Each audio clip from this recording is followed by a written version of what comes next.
সকাল 10টা বাজতেই রানীর ফোনে অ্যালার্ম বেজে ওঠে, কিন্তু তবুও রানীর ঘুম ভাঙতে চায় না।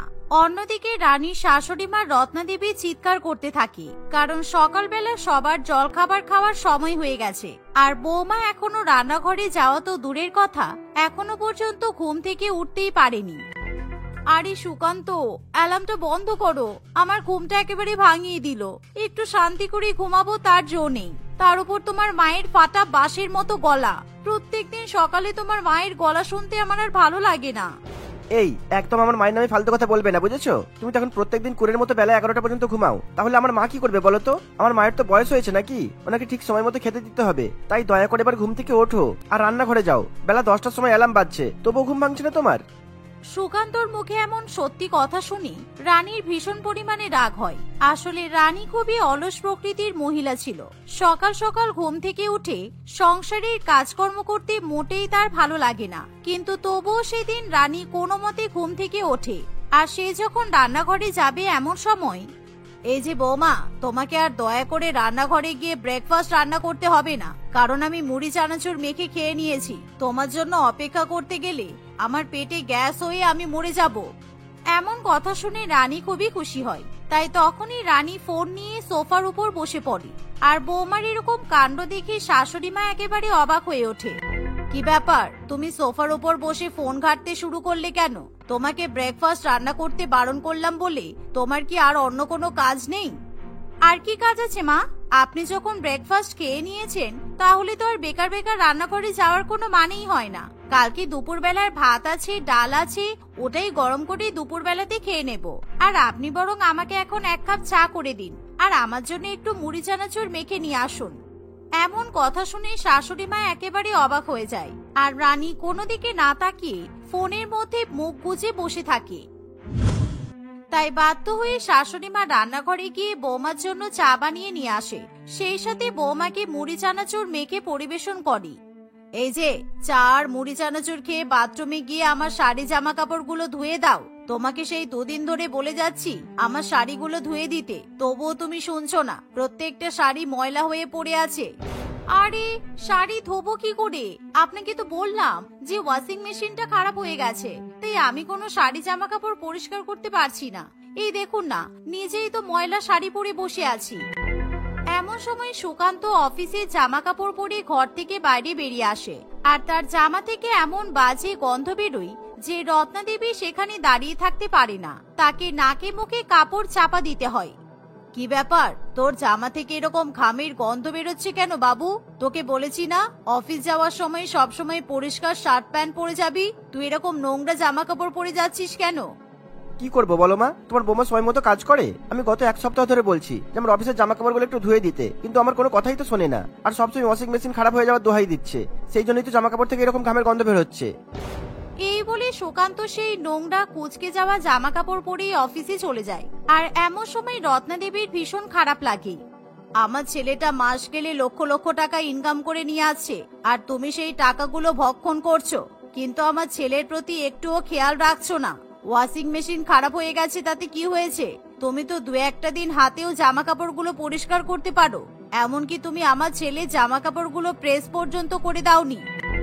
আরে এতগুলো জামা কাপড় ধুতে গেলে আমার তো হাত ব্যথা হয়ে যাবে, তাই আমি কিছু ধুতে পারবো না।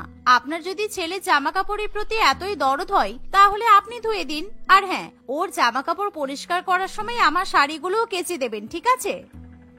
এমন কথা শুনি শাশুড়ি মায়ের মাথার চুল থেকে পায়ের নখ পর্যন্ত জ্বলে ওঠে, কিন্তু তবুও সে বৌমাকে কোনো রকম কথা বলতে পারে না। কারণ রানীকে যতই কিছু বলা হোক না কেন, রানীর মধ্যে কোনোই পরিবর্তন দেখতে পাওয়া যায় না। এভাবেই সারাদিন কাটে।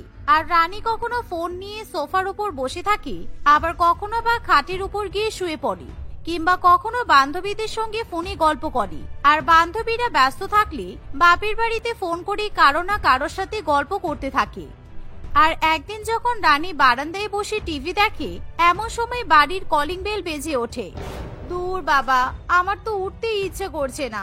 এই সময় আবার কে আসলো কি জানি। আমি তো হারগিস এখন উঠে গিয়ে দরজা খুলতে পারবো না, আমার ভীষণ ল্যাদ লাগছে। এই বলে রানী আবার টিভি দেখতে শুরু করে। আর তখনও বারে বারে কলিং বেল বাজতে থাকে, যার ফলে রত্নাদেবী রেগে বারান্দায় আসে আর দরজা না খোলার জন্য বৌমাকে কথা শোনাতে শুরু করে।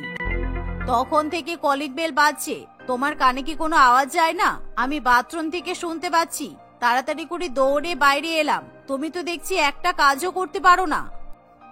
এখন চলেই যখন এসেছেন তাহলে দরজাটা খুলে দেখুন তো কে এসেছে। বেকার আমাকে কথা শুনিয়ে লাভ নেই। আর আপনাকে তো ডাক্তার এমনিও চলাফেরা করতে বলেছে, তাই আপনি যাতে একটু চলাফেরা করতে পারেন সেই জন্যই আমি ইচ্ছে করে দরজা খুলিনি। বৌমার কথা শুনে শাশুড়ি মা রাগে গজগজ করতে করতে দরজা খোলে আর সে দেখে যে সেখানে ডেলিভারি বয় দাঁড়িয়ে আছে। এমন সময় সে খুব ভালো মতোই বুঝতে পারে নিশ্চয়ই বৌমা অনলাইন থেকে কিছু একটা অর্ডার করেছে। রানী ম্যাডামের একটা পার্সেল আছে, 3টে কুর্তি আর 2টো লিপস্টিক, ওনাকে বলুন পার্সেলটা নিয়ে নিতে। হ্যাঁ, আমি শুনতে পাচ্ছি আপনার কথা। আপনি আমার পার্সেলটা আমার শাশুড়ি মায়ের হাতে ধরিয়ে দিন। আর মা, আমার ঘরের ড্রেসিং টেবিলের উপর আমার পার্স আছে, ওখান থেকে টাকা নিয়ে এসে ডেলিভারি বয়কে দিয়ে দিন। আর হ্যাঁ, সব কিন্তু 2000 টাকার নোট আছে, দেখে খুচরো করে নেবেন, বেশি বেশি টাকা দিয়ে দেবেন না যেন। এভাবেই বৌমা এক জায়গায় বসে শাশুড়ি মাকে অর্ডার করতে থাকে, কিন্তু রত্নাদেবীর কিছু করার থাকে না। সে তার বৌমার কথা মতো ঘরে যায় আর বৌমার পার্স থেকে টাকা নিয়ে এসে ডেলিভারি বয়কে দিয়ে দেয়। এই নাও তোমার পার্সেল, এবার দয়া করে কোমর আর পাটাকে একটু নাড়াও, তা না হলে কিন্তু জং ধরে যাবে। আর তোমার এত বড় সাহস, তুমি ডেলিভারি বয়ের সামনে আমাকে এরকম ভাবে অর্ডার করলে? ও কি ভাবলো বলো তো যে আমি হয়তো বাড়ির বৌমার কথাই ওঠা বসা করি? ও কি ভাবলো না ভাবলো তাতে আমার কিছু যায় আসে না। আর আপনি এত লজ্জা পাচ্ছেন কেন? ও কি আপনার জামাই নাকি? আর আমি তো আপনার মেয়ের মতো, মেয়ের হয়ে কাজ করছেন, এতে আবার লজ্জা কিসের? এই কথা শুনে রত্নাদেবী যখন ঘরে যেতে যাবে তখন রানী তার শাশুড়ি মাকে ঘরে যেতে দেয় না, কারণ এখনই রানীর পার্সেলগুলো খুলে দেখতে ইচ্ছা করে। আর পার্সেলগুলো কাটার মতো তার হাতের সামনে কোনো কাঁচি নেই। সেই জন্য রানী তার শাশুড়ি মাকে ঘর থেকে কাঁচি নিয়ে আসার জন্য অর্ডার দেয়, কিন্তু তার শাশুড়ি মা কিছুতেই রানীকে আর পাত্তা দিতে চায় না। বাবা, একটা কাঁচি নিয়ে আসতে বললাম, তাতেই কত নাটক। আমার কাঁচি লাগবে না, আমি দাঁত দিয়ে পার্সেল ছিঁড়ে নেব, কিন্তু আমি এখন উঠবো না। এই বলে রানী দাঁত দিয়ে পার্সেল ছিঁড়ে ফেলে আর নিজের কুর্তি এবং লিপস্টিক দেখে সে ভীষণই খুশি হয়। এভাবেই দেখতে দেখতে কিছুদিন কাটে, তবুও রানী সংসারে কোনো রকম কোনো কাজ করতে চায় না। কখনো তার স্বামী, কখনো শাশুড়ি মা, কিংবা কখনো বাড়ির কাজের লোকের উপর থেকে নিজের কাজ উতরিয়ে নিতে পারলেই রানীর শান্তি। এই সুকান্ত, কখন থেকে তোমাকে ফোন করছি, তুমি কেমন রাঁধুনি রেখেছো? হ্যাঁ, 2 দিন অন্তর অন্তর কামাই করে আর তোমার মা আমাকে রান্না করার জন্য জ্বালিয়ে মারি। আমি কিন্তু আজকে ডিনার রান্না করতে পারবো না বলে দিচ্ছি। তাহলে আমি কি করবো শুনি? একদিন একটু কষ্ট করে রান্না করে নাও। আমি রান্না করব না বলেই তো তোমাকে রাঁধুনি রাখতে বললাম, আর তুমি বলছো রান্না করে নিতে। আমি ওসব পারবো না। একে আমি দুপুরবেলা আমার বড় চুলে শ্যাম্পু করেছি, তাই আমার ঘাড় ব্যথা হয়ে গেছে। সুতরাং আমি এখন ঘাড় নিচু করে রান্না করতে পারবো না, তুমি বাইরে থেকে খাবার অর্ডার করো। এই বলে রানী ফোন রেখে দেয় আর সুকান্ত রেস্টুরেন্ট থেকে সবার জন্য গরম গরম মাটন বিরিয়ানি কিনে বাড়িতে নিয়ে আসে। আর এমন সময় সবাই যখন খাবার খেতে বসে তখন সুকান্ত, আমার আর হাত দিয়ে খেতে ইচ্ছে করছে না, আর যদি আমি চামচ দিয়ে এখন খাবার খাই তাহলে আমাকে হাত ধুতে হবে। তুমি বরঞ্চ আমাকে একটু খাইয়ে দাও না গো। তুমি আমাকে খাইয়ে দিলে তাহলে আমি টেবিলে কুলকুচি করে মুখ ধুয়ে ঘরে চলে যাব। রত্নাদেবীর সামনে রানী এরকম করে কথা বললে সুকান্তর ভীষণ পরিমাণে খারাপ লাগে, তাই সে কিছুতেই তার বউকে খাইয়ে দিতে চায় না। কিন্তু রানীও বিশ্বের সব থেকে বড় ল্যাথখোর হওয়ায় সে তার বরকে জোর করতে থাকে। এমন সময় রত্নাদেবী বলে, তোর লজ্জা করছে কেন বাবা? তুই তো নিজেই পছন্দ করে এরকম কুড়ে বউকে বাড়িতে নিয়ে এসেছিস, তাই এখন লজ্জা পেয়ে তো কোনো লাভ নেই। তুই একটা কাজ কর, তুই খাবার চিবিয়ে তোর বউয়ের মুখে ঢেলে দে, দেখবি তাহলে ওকে আর চিবিয়ে চিবিয়ে কষ্ট করে খাবার খেতে হবে না। হ্যাঁ, মা কিন্তু ঠিক কথাই বলেছে, আইডিয়াটা মন্দ নয়। তুমি বরঞ্চ খাবারটা চিবিয়ে আমাকে খাইয়ে দাও, তাহলে আমাকে কষ্ট করে দাঁতগুলো ব্যবহার করতে হবে না। তুমি প্লিজ এবার একটু চুপ করবে? আর তোমার যদি খাবার খেতে ইচ্ছে না হয় তুমি তাহলে উঠে যাও, কিন্তু আমি তোমাকে খাইয়ে দিতে পারবো না। অলসতার একটা সীমা থাকে। তোমাকে আমি কিছু বলি না বলে তুমি পেয়ে বসেছো, তাই না? সুকান্ত এরকম গলা তুলে কথা বললে রানীর খুবই অভিমান হয়, তাই সে কাঁদতে কাঁদতে ঘরে চলে যায় আর ঘরে গিয়ে ঘুমিয়ে পড়ার নাটক করে। কারণ সে ভালো করেই জানে এবার তার বর তাকে মানানোর জন্য খাবার নিয়ে এসে খাওয়াবে। আর ঠিক এমনটাই হয়। রত্নাদেবী তার ছেলের হাতে বৌমার জন্য খাবার পাঠিয়ে দেয়, আর সুকান্ত তখন নিজে হাতে রানীকে বিরিয়ানি খাইয়ে দেয়।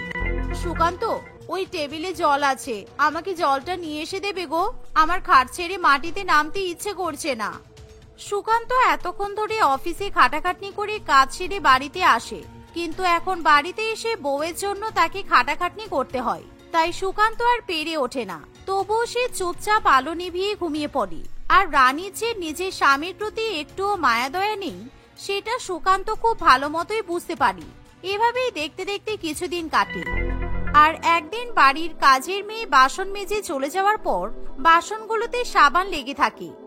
আর রত্নাদেবী যখন বাসনগুলো তার বৌমাকে দেখায় তখন রানী মনে মনে ভাবে, এখন যদি আমি বাসনে সাবান লেগে আছে এই কথাটা স্বীকার করে ফেলি তাহলে মা আমাকে দিয়ে বাসনগুলো মাজাবে, আর আমি এখন কোনো মতেই কোনো কাজ করতে পারবো না। কি ব্যাপার দেখেছো, কাজের দিদি কেমন কাজ করে পালিয়ে গেছে? প্রত্যেকটা বাসনে খাবলা খাবলা সাবান লেগে আছে, আর এই বাসনে খাবার খেলে তো পেটের রোগ হবে। তাই আমি বলছিলাম কি, আপনাকে কিছু বলতে হবে না মা, আর কোনো বাসনে সাবান লেগে নেই।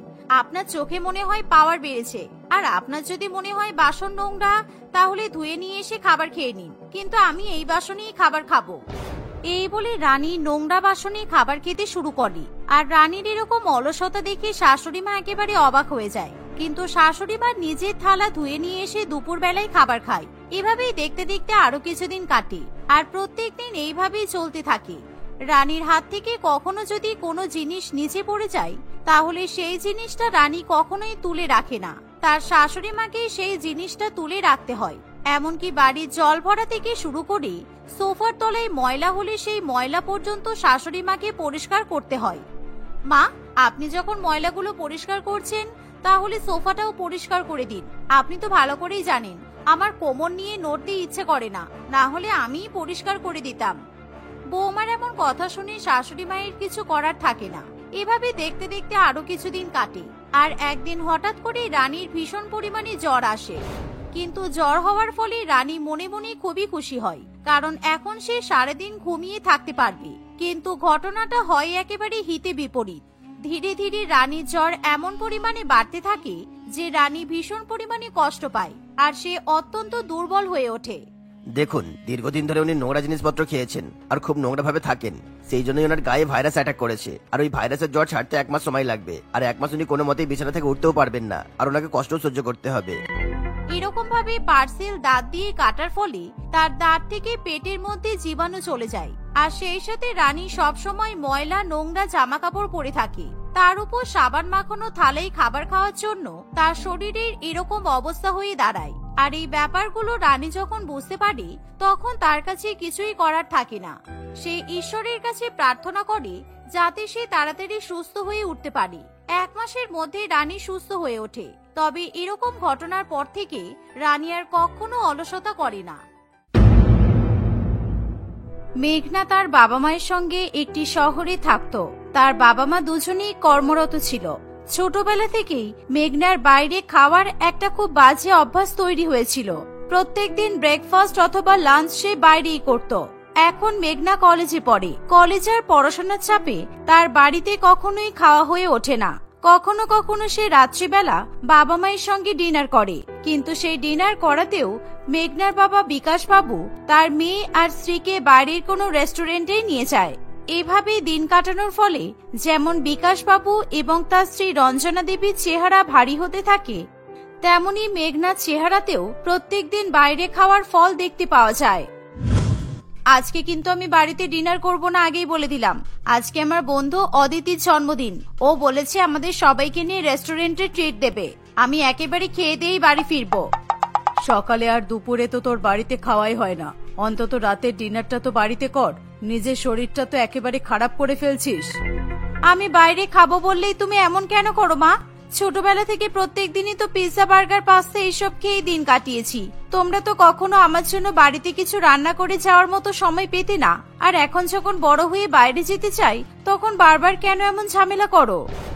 আমরা তো তোর ভবিষ্যৎ গোছানোর জন্যই এতদিন ধরে কাজ করেছি, আর সেই জন্যই তো রান্না বান্না সেরকম ভাবে কিছুই করতে পারিনি। এখন তো আমরা বাড়িতেই থাকি। আমি তো প্রত্যেক দিনই কিছু না কিছু রান্না করি, তবুও তো তুই খাস না। আহা রঞ্জনা, মেয়েটা কলেজের জন্য বের হচ্ছে, এখন ওকে বিরক্ত করো না তো। ও তো সারাদিন পড়া টিউশন এসব নিয়েই পড়ে থাকে। আজকে একটু বন্ধুরা মিলে মজা করবে, করুক না। আমি তো কখনো ওকে আটকাই না, তবে ওর এই বাইরে খাওয়ার অভ্যাসটা যেন প্রত্যেক দিনের ব্যাপার হয়ে গেছে। এখন এই অল্প বয়সে এরকম চেহারা হয়ে গেলে কি মানায়? বাবা, আমি কলেজে যাওয়ার আগে মা কেমন আমাকে ঘুরিয়ে পেঁচিয়ে মোটা বলছে দেখেছো? আমার এসব বাড়ির খাবার খেতে ভালো লাগে না, তোমরা তো জানোই। ভাত ডাল রুটি তরকারি আমার ভালো লাগে না। এই বলে মেঘনা সেখান থেকে চলে যায় এবং যাওয়ার আগে দুপুরের জন্য তার বাবার কাছ থেকে বেশ কিছু টাকা নিয়ে নেয় এবং সেখান থেকে চলে যায়। এই ঘটনার পরে রঞ্জনা দেবী আরো রেগে যায়। কেন শুধু শুধু মেয়েটাকে এভাবে প্রশ্রয় দিচ্ছ? ও তো বলল রাত্রি ডিনার করে ফিরবে। আমি ভাবছিলাম ওর দুপুরের খাবারটা অন্তত টিফিনে ভরে দেব, তুমি সেটারও সুযোগ দিলে না। দেখো, আমরা প্রতিদিন দুজন মিলে যা রোজগার করি সব তো আমাদের মেয়ের জন্যই। আমাদের একটাই তো মাত্র জীবন, ও যেরকম ভাবে উপভোগ করতে চাই করুক না। তোমার মনে আছে আমরা যখন গ্রামে থাকতাম তখন আমাদের খাবার দাবার কেমন ছিল? প্রত্যেকদিন সকালবেলা রুটি তরকারি, দুপুরবেলা ভাত ডাল মাছ, আরো কত কি। সন্ধ্যাবেলা শসা পেঁয়াজ কাঁচা লঙ্কা দিয়ে মুড়ি মাখা, আবার রাত্রিবেলা রুটি। আমাদের চেহারাও তখন কত ছিপছিপে ছিল। এইসব কথা ভেবে আর কি হবে রঞ্জনা? আমাদের মেয়ের জন্মের আগেই তো আমরা শহরে চলে এসেছি, আর ও তো শহরের আদব কায়দা খাবার দাবার সবকিছুই আপন করে নিয়েছে। ও তো এসব খেয়েই বড় হয়েছে। ওকে যদি এখন পিৎজা বার্গার ছেড়ে তুমি আর রুটি আলু ভাজা খেতে বলো, তাহলে ও কি করে খাবে বলো তো? কয়েকদিন পরেই তো মেঘনার কলেজে গরমের ছুটি পড়বে। ভাবছি তখন ওকে নিয়ে একবার আমাদের গ্রামের বাড়ি থেকে ঘুরে আসব। এই 20 বছরে একবারও আমাদের গ্রামে যাওয়া হয়নি। ওখানে গিয়ে ওখানকার মতো থাকলে দেখবে মেঘনারও এসব বাইরের খাবার খাওয়ার অভ্যাসটা চলে যাবে। 1 মাসের জন্য তুমি তোমার মেয়েকে শহর থেকে দূরে রাখতে পারবে? ওখানে ওয়াইফাই নেই, এসি নেই, অনলাইনে ক্যাব বুক করার সুবিধা নেই। তোমার মেয়ে কি ওখানে থাকতে চাইবে? ওকে কি বলবো নাকি যে আমরা 1 মাসের জন্য নিয়ে যাচ্ছি? ওকে বলবো 3-4 দিনের জন্য যাচ্ছি, তাহলে ও ঠিক যেতে রাজি হয়ে যাবে। এভাবেই বিকাশবাবু এবং রঞ্জনা দেবী মেঘনাকে তাদের গ্রামের বাড়িতে নিয়ে যাওয়ার জন্য নানান রকমের পরিকল্পনা করতে থাকে। মেঘনা রাত্রিবেলা বাড়ি ফিরে আসলেই রঞ্জনা দেবী এবং বিকাশবাবু তাকে গ্রামে যাওয়ার কথা বলে। সে প্রথমে কিছুতেই রাজি হতে চায় না, কিন্তু শুধুমাত্র 3-4 দিন থাকতে হবে ভেবে সেও ছুটি কাটাতে গ্রামের বাড়ি যেতে রাজি হয়ে যায়। দেখতে দেখতে কিছুদিন কাটে। মেঘনার কলেজে গরমের ছুটি পড়লে সে তার বাবা মায়ের সঙ্গে তার বাবা মায়ের পুরানো গ্রামে ছুটি কাটাতে চলে যায়। তাদের গ্রামে মেঘনার এক কাকা কাকিমণি এবং তাদের মেয়ে সুলেখা থাকতো। গ্রামে গিয়ে সুলেখাদের বাড়িতে থাকারই তারা সিদ্ধান্ত নেয়। মেঘনা, বিকাশবাবু এবং রঞ্জনা দেবী তাদের গ্রাম বিলাসপুরে এসে পৌঁছায়। তাদের প্রচন্ড গরম লাগে। ট্রেন থেকে নেমেই মেঘনা গরমে হাঁপাতে থাকে। বাবা, তাড়াতাড়ি একটা ক্যাব বুক করো। আমি এখানে এসি ছাড়া বেশিক্ষণ দাঁড়িয়ে থাকলে অজ্ঞান হয়ে পড়ে যাব। এই ঘন্টার পর ঘন্টা ট্রেনের জার্নি ভীষণ বিরক্তিকর। এখানে কোনো ক্যাব পাওয়া যায় না। তোর কাকার বাড়ির দূরত্ব এখান থেকে 10 মিনিট। আমরা হেঁটেই চলে যাব। হেঁটে? আমি এতক্ষণ হাঁটতেই পারবো না মা, আমি আরো অসুস্থ হয়ে যাব। তুমি দেখতে পাচ্ছ না আমি কেমন ঘেমে গেছি? তুমি কি চাও আমার প্রেশারটা হাই হয়ে যাক? আমি আর তোর বাবা যখন গ্রামে থাকতাম তখন কিলোমিটারের পর কিলোমিটার হেঁটে হেঁটে কলেজে যাওয়া আসা করতাম। আমাদের কোনো অসুবিধা হয়নি, তোরও কোনো অসুবিধা হবে না, চল। এই বলে তারা হাঁটা শুরু করে। যেহেতু মেঘনার বয়সী অন্যান্য মেয়েদের থেকে তার চেহারা একটু ভারী ছিল, তাই 10 মিনিট হেঁটে তার শরীর খুবই খারাপ করতে শুরু করে। কোন রকমে তার কাকার বাড়িতে পৌঁছেই মেঘনা দুম করে বিছানায় গিয়ে শুয়ে পড়ে। মেঘনা দিদি, ও মেঘনা দিদি, তোমার কি খুব শরীর খারাপ লাগছে? আমি কি তোমাকে একটু নুন চিনির জল বানিয়ে দেব? তা না হলে একটু বাতাসা ভেজানো জল খাবে? বাতাসা ভেজানো জল খেলে শরীর ঠান্ডা হবে, আমি তো রোজ খাই। মেঘনা সুলেখার গলা পেয়ে তার দিকে তাকিয়ে থাকে। সুলেখা খুব সুন্দর আর ছিপছিপে চেহারার একটা মেয়ে ছিল। তার শরীরের কোথাও এক অংশ মেদ ছিল না। বাতাসার জল এসব আবার কেউ খায় নাকি? তোমাদের বাড়িতে গ্লুকোজ নেই? আমারই ভুল হয়েছে, আমার গ্লুকোজ নিয়ে আসা উচিত ছিল। এসব ভুলভাল জিনিস বেশি করে খাও বলেই তোমার চেহারার এই অবস্থা।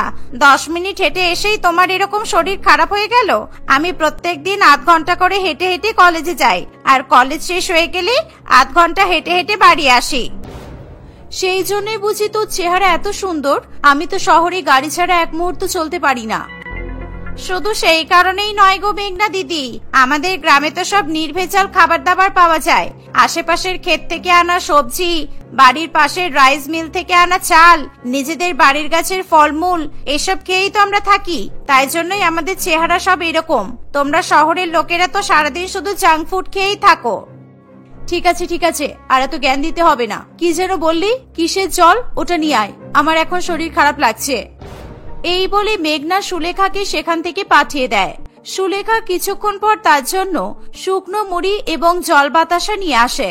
সেগুলো খেয়ে মেঘনা কিছুক্ষণের জন্য বিশ্রাম করতে চলে যায়। তার একেবারে সন্ধ্যাবেলা ঘুম ভাঙে।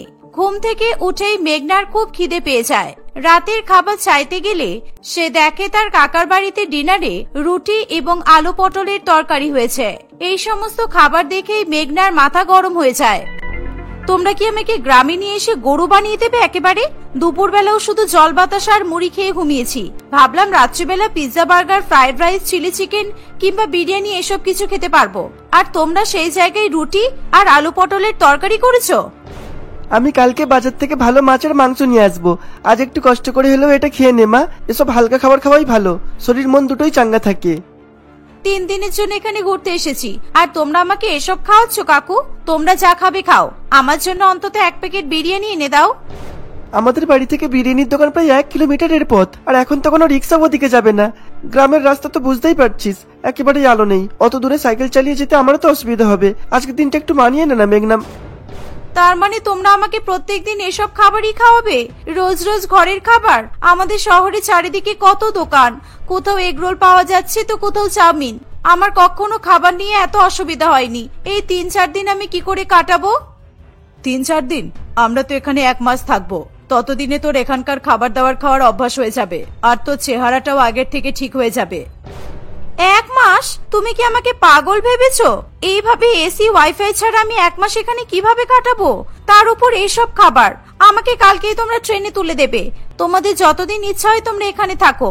আমি শহরে গিয়ে একা একাই থাকবো। এমনিতেও ছোট থেকে তো আমি একা একাই বড় হয়েছি। আমরা যেদিন এখান থেকে যাব তুমিও সেদিন এখান থেকে যাবে। আমি তো তোমার সব কথাই রাখি, তাই তুমি আমার এই কথাটা রাখবে। আর এখন বেশি না বকে চুপচাপ খেতে বসে পড়ো। মেঘনা বিকাশবাবুর সাথে আর কোনো তর্ক করে না। তার অনিচ্ছা থাকা সত্ত্বেও তাকে রাত্রিবেলা রুটি এবং আলু পটলের তরকারি খেয়ে ঘুমাতে হয়। পরের দিন সকালবেলায় মোরগের চিৎকারে মেঘনার ঘুম ভাঙে। ঘরের জানালা দিয়ে তাদের গ্রামের প্রাকৃতিক দৃশ্য দেখে তার মন ভরে যায়। হঠাৎই মেঘনার চোখ সুলেখার উপর পড়ে। সে সাথে সাথে বাইরে বেরিয়ে দেখতে চায় এত ভোরবেলা সুলেখা বাইরে কি করছে। আমি প্রত্যেকদিন সকালবেলা আমাদের ফলের বাগানের ফলগুলো নিজেই তুলে আনি, আর আমাদের গাছগুলোর নিজেই পরিচর্যা করি। এই এত বড় শাবলটা দেখেছো?